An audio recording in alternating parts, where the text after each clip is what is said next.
Hello everyone, Andy Schwab here with your Northern Ag TV. As you likely know, we've been covering a lot of ag conventions during the past couple of months. We've heard some great updates from the producer organizations and their leaders about some of the top issues that they're focusing on. Now, however, during that time, the Trump administration has put out some big announcements. Probably the biggest one was the Farmer Bridge payments. That program has set aside $12 billion and is aiming to help producers weather the ongoing market disruptions and high input costs. USDA says up to $11 billion will go towards the new Farmer Bridge Assistance Program, or FBA, covering major row crops including corn, soybeans, wheat, and sorghum. Payments are based on the model 2025 crop year losses tied to inflation, unfair trade practices, and export challenges. Farmers can expect payments by the end of February, with commodity-specific rates being released later this month. The remaining $1 billion will support specialty crops and other commodities not covered under the FBA. The USDA does remind producers, though, that complete, accurate 2025 acreage reports are due by the end of this week.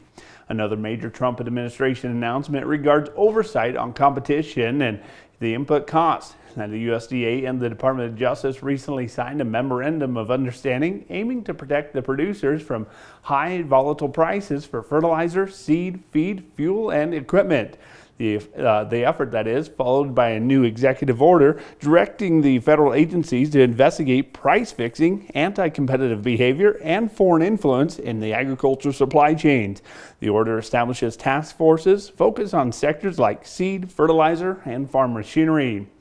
As for another recent USDA announcement, the department announced they will expand crop insurance access to the new year in an effort to cut red tape and expand the access to risk protection. The expanding access to risk protection final rule, that is, removes paperwork hurdles, updates the long-standing policy, and extends benefits for beginning farmers and ranchers from 5 to 10 crop years. The rule also simplifies prevented planting requirements, streamlines production reporting, and modernizes dispute resolutions.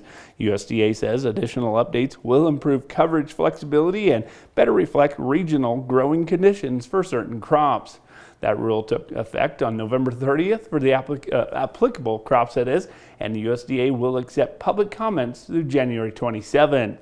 And last but not least, President Trump is rolling back some environmental rules on ag equipment.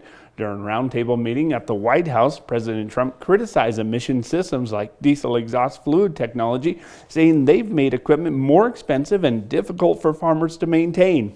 EPA Administrator Lee Zeldin will lead the effort, with officials confirming DEF requirements are a primary target. While specific rule changes have not been detailed, the administration says the goal is to reduce regulatory burdens and lower equipment prices. Of course, you can find all of these stories on our website, northernag.net. From Northern Ag TV, I'm Andy Schwab. Have a great rest of your day. From the beginning, we've worked closely with farmers. BNSF's ties to the agricultural community go back 175 years. Together, we've innovated to make the U.S. agriculture supply chain one of the most efficient and productive in the world. Our strong relationship powers BNSF still today and helps us move the nation like no one else can. At BNSF, we move the nation for you.